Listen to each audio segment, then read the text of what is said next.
what do we make of the numbers tonight from Levi Strauss, iconic maker of all things denim? Tonight, Levi's reported a minor sales miss paired with a 2-cent earnings beat off a 31-cent basis. They did cut their full-year revenue forecast, even as they believe their full-year earnings will come in near the midpoint of the previous guidance. When you look at the close, when you look at the quarter in entirety, let's call it mixed. Europe's strong, Asian and America's weaker. Direct-to-consumer business doing great, up 10%. Larger wholesale struggling, down 6%. In short, we need some more clarity. So let's go straight to the source with Michelle Goss. She is the president and CEO of Levi Strauss & Company. We'll learn more about the quarter. Ms. Goss, welcome back to Mad Money. Hi, thank you, Jim. Great to be here. Okay, so Michelle, once again, I like many people, are trying to parse things. And we don't want to jump to any conclusions because we could say, wow, DTC is on fire, but then we worry about wholesale. How do you make sense of the mosaic that was just delivered? Yeah, you bet. So first, let me kind of share the numbers. When we look at our business on an adjusted basis, which includes our exit of the Denizen business, our business overall was up 3%, which is an improvement from the first half of the year. And when you look at the Levi's brand, that was actually up 5%, which is the strongest it's been in over 2 years. That being said, we did see some headwinds and a couple areas that did not meet our expectations. And that was around China, Mexico, and Dockers. And each of those created headwinds for our business. So if we start with China, I would say that we had our own executional issues. We're addressing that. We've put new leadership in the market. And clearly that was exacerbated by what's happening in the macro environment. With Mexico, a big piece of our business in Mexico is actually wholesale. Like China, we had some executional issues. We're addressing that. But the biggest thing we had was one of our key customers, one of our top customers, had a cybersecurity breach, which impacted our shipping. So in both of those, we have actions to address. And then on Dockers underperformed. It was down 13% in the quarter.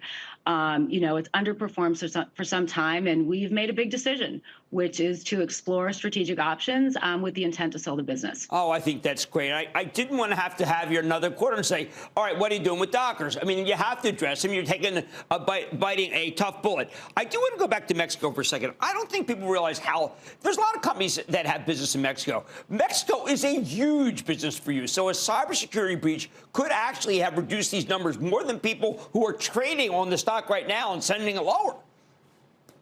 You're absolutely right. I mean, it's a very big business for Levi's. It has incredible brand strength for us. And I would tell you, the brand continues to be strong. Our direct-to-consumer business there in Mexico also was up double digits. So we can isolate this to a wholesale issue. And like I said, and the biggest thing was this issue with a top customer. It's being actively addressed. And we do expect sequential improvement, Jim, into the fourth quarter and into 2025 in Mexico in particular, and candidly, like our whole business. Yeah. And while, to your point, we had strength in the Levi's brand up 5, a couple of these headwinds, we're expecting sequential improvement into the fourth quarter, being up mid-single digits and carrying that through into 25. All right, that's terrific. That's much better than I think people are thinking about. Now, I do want to talk about something that I'm very excited about. Frankly, you can tell me otherwise, but I think Beyond Yoga, I've been waiting. I used to talk to Chip, your predecessor, Chip Bergman. I said, come on, Chip, you can take this brand somewhere. Well, we're getting double-digit growth. What can happen here?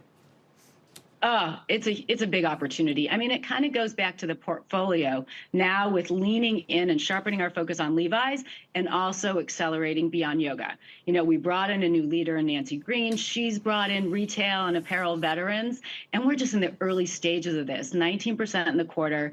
But this business can be $500 million or more, and it's a category that is expected to grow over time. So, I'm thrilled that the brand was acquired a couple years ago, and we're just in the early stages. Now, I don't want to bury what many people would think is the lead, which is the Levi's brand today announced a new campaign. This is as of 2 days ago. Global icon Beyoncé following do I have to hear this one more time in my radio, my Spotify with my wife, Cowboy Carter. Tell us what this could mean, because what a spokesperson. Yeah, incredible. I mean, Beyoncé, she's a global icon, right? She's an artist, she's a fashion icon, and really to bring Levi's, which is also an icon with Beyoncé, we think this is going to be a really powerful partnership. And to your point about the song, I mean, this builds on decades of a relationship with Beyoncé. She's been a fan of Levi's. We've been a big fan of her. So it was really a natural evolution. And as you were just talking about the Levi's business, a real big bright spot, Jim, is women's. Levi's has been talking about women's for quite some time. We see this as growing to at least half of our business, doubling over time, $2 billion even just this year. So thinking about all the innovation we're bringing with women's, fashion bottoms, loose and baggy, head-to-toe denim, and now you bring Beyoncé into the ecosystem, we think we're just set up for the long term really, really well. We're so honored to partner with her.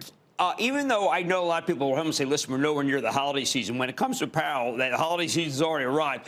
Will you have everything in the stores you need with Beyoncé for the holiday season?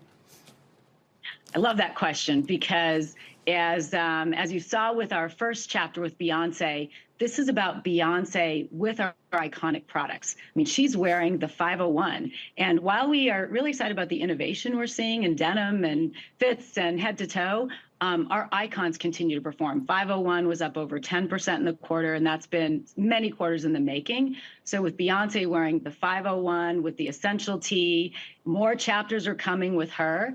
And I just think we're set up overall for the holiday season. I mean, as we've shared, we're expecting mid-single-digit growth for the holiday season and expecting to, end the year stronger than where we started. We have great product for men, for women, for gifting, for self-purchase. So we're leaning in and fueled by the strength in our DTC business. As I said, up 12% globally, up 12% here in the U.S. So I'm excited for retail. This is our Super Bowl, the holiday season. Now, one last thing. DTC, we had a really great company, Nike, not have good DTC. And a lot of people are concerned, well, maybe there's a price point where you have to try them one. You're not going to spend $200 to do a DTC.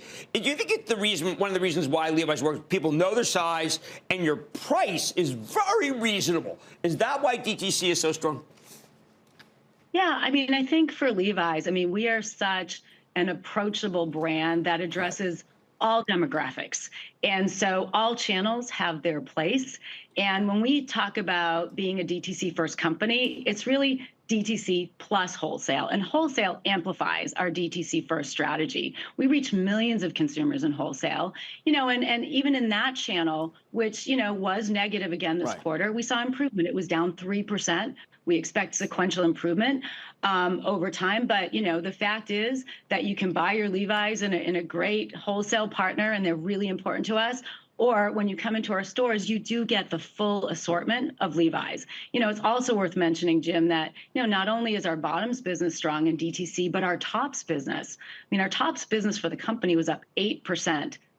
And even stronger in direct-to-consumer. So as we think about Levi's not just being the best pair of jeans on the planet, really becoming a head-to-toe denim lifestyle apparel company, I think we're seeing the proof points. And we expect us to accelerate into the fourth quarter. All right, good. Now, I hope that yoga keeps going well, and we do not have to talk about Dockers after this. That would really be a great privilege.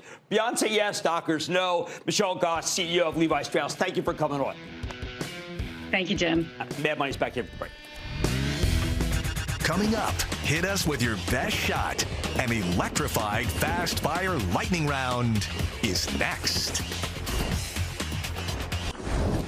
Don't miss a second of Mad Money. Follow @Jim Cramer on X. Have a question? Tweet Cramer. #MadMentions. Send Jim an email to madmoney@cnbc.com or give us a call at 1-800-743-CNBC. Miss something? Head to madmoney.cnbc.com.